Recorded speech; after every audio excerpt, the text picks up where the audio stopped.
नमस्कार दोस्तों, हमारे चैनल स्टोरी विद देव में आपका हार्दिक स्वागत है। दोस्तों, अकाल मृत्यु क्या है? गरुड़ पुराण के अनुसार यदि किसी व्यक्ति की मौत जहर पीकर, फांसी लगाकर, भूख से पीड़ित होकर, आग से जलने पर या किसी हिंसक प्राणी द्वारा जल में डूबने से, किसी दुर्घटना के कारण, किसी जहरीले सांप या बिच्छू के काटने से या फिर आत्महत्या करने से होती है तो वह अकाल मृत्यु कहलाती है। अकाल मृत्यु वह स्थिति है जब शरीर का नष्ट हो जाना लेकिन आत्मा संसार में ही बनी रह जाती है। आप और हम देखते हैं कि आए दिन लोग सड़क दुर्घटना या फिर किसी आपदा का शिकार हो जाते हैं और अपनी जान गंवा बैठते हैं। ऐसी मौतों को धर्मशास्त्रों में अकाल मृत्यु का दर्जा दिया गया है। आइए जानते हैं अकाल मृत्यु कैसे और क्यों होती है। एक अटल सच्चाई है कि इस धरती पर जिस भी प्राणी ने जन्म लिया है उसकी मृत्यु होना तय है। यह एक ऐसा सच है जिसे बदला नहीं जा सकता। हम सभी जानते हैं कि पृथ्वी लोक में प्राणियों की संख्या इतनी है कि हर दिन किसी न किसी की मृत्यु होती रहती है और यह ज़रूरी भी है।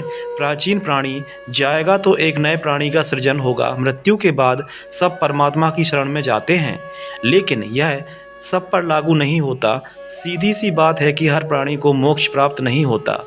इसमें से कुछ ऐसे होते हैं जिनकी आत्मा सदियों तक पृथ्वी लोक में ही भटकती रहती है और इसका कारण है उनकी अकाल मृत्यु होना, यानी भगवान का दिया हुआ पूरा जीवन ना जी पाना।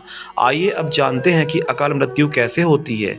हमारे वेदों में मनुष्य की उम्र 100 साल निर्धारित की गई है, तो अकाल मृत्यु क्यों होती है? इन 100 सालों की निर्धारित उम्र में दुष्कर्म को नहीं मिलाया गया है। मतलब इंसान की मृत्यु तभी होती है जब उसके पास धर्म कार्यों के लिए शक्ति नहीं होती या फिर उसका शरीर उसे धर्म कार्य करने की इजाज़त नहीं देता, अर्थात वह धार्मिक कार्य करने के लायक नहीं रहता।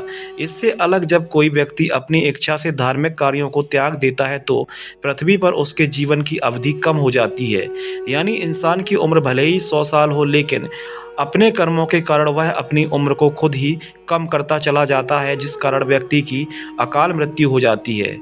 अब जानिए अकाल मृत्यु के बाद आत्मा का क्या होता है। भगवान श्री विष्णु जी गरुड़ पुराण के माध्यम से बताते हैं कि मनुष्य के जीवन के 7 चक्र निश्चित होते हैं। जो मनुष्य इस चक्र को पूरा नहीं कर पाते, ऐसे में वे मनुष्य अकाल मृत्यु को प्राप्त हो जाते हैं।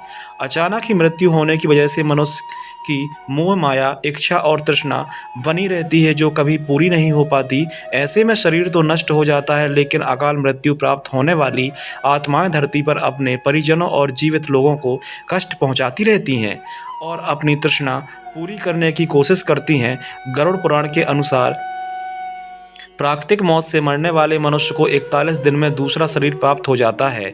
इसके विपरीत अकाल मृत्यु को प्राप्त व्यक्ति भूत, प्रेत, पिशाच, कुष्मांडा, ब्रह्म, राक्षस, बेताल और छत्रपाल योनि में भटकता रहता है। उनकी आत्मा को जल्दी से शांति नहीं मिलती। गरुड़ पुराण के अनुसार अकाल मृत्यु में आत्महत्या को सबसे निकृष्ट माना जाता है। आत्महत्या को हमारे हिंदू ग्रंथों के अनुसार सबसे घिनौना कृत्य बताया गया है। भगवान श्री विष्णु ने गरुड़ पुराण में आत्महत्या को ईश्वर का निरादर करना और अपमान करना कहा है। भगवान श्री हरि विष्णु जी कहते हैं कि आत्महत्या करने वाले मनुष्य की आत्मा पृथ्वी लोक पर तब तक भटकती रहती है जब तक कि वह प्रकृति द्वारा निर्धारित अपने जीवन चक्र को पूरा नहीं कर लेती। यह घोर कृत्य एक किस्म की सजा है। इस प्रकार की आत्मा को ना तो नरक लोक में जगह मिलती है और ना ही स्वर्ग लोक में।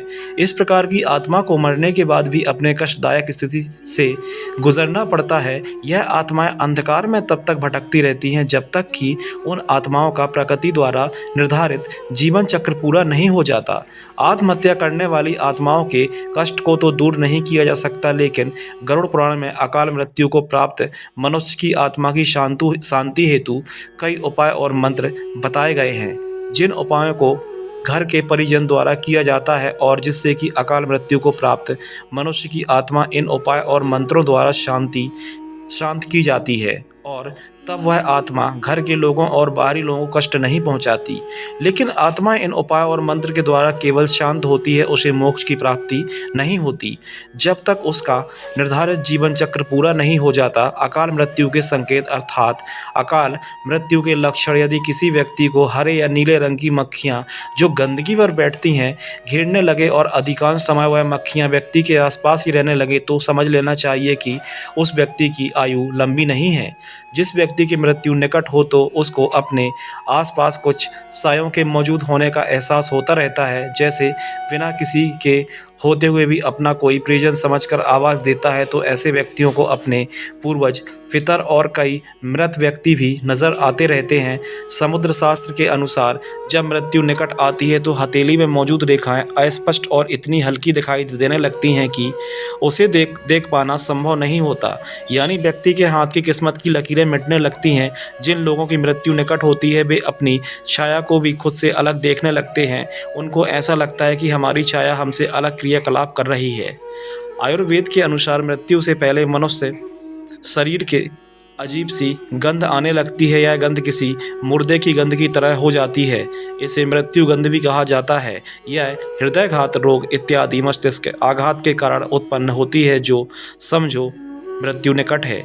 यदि कोई रोग है तो उसे टालो मत, समय रहते इलाज करवाइए। जब कोई व्यक्ति सूर्य, चंद्रमा या अग्नि से उत्पन्न होने वाली रोशनी को भी नहीं देख पाता तो ऐसा इंसान भी कुछ माह ही जीवित रहेगा, यानी उसकी उम्र कम है।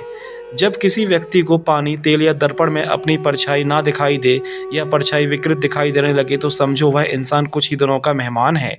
जब कोई व्यक्ति नशा रोग, अत्यधिक चिंता या अत्यधिक कार्य करता है तो उसके भीतर के सभी नाड़ियाँ आदि कमज़ोर हो जाती हैं। ऐसे व्यक्ति की आंखों के सामने उठते समय, बैठते समय या किसी भी समय बार बार अंधेरा छा जाता है। ऐसे व्यक्ति की मौत भी नज़दीक होती है। आशा करता हूँ गरुड़ पुराण के अनुसार अकाल मृत्यु से जुड़ी जानकारी आपको पसंद आई होगी। वीडियो पसंद आई हो तो वीडियो को लाइक करें, कमेंट करें और चैनल स्टोरी विद देव को सब्सक्राइब करना बिल्कुल भी ना भूलें। धन्यवाद।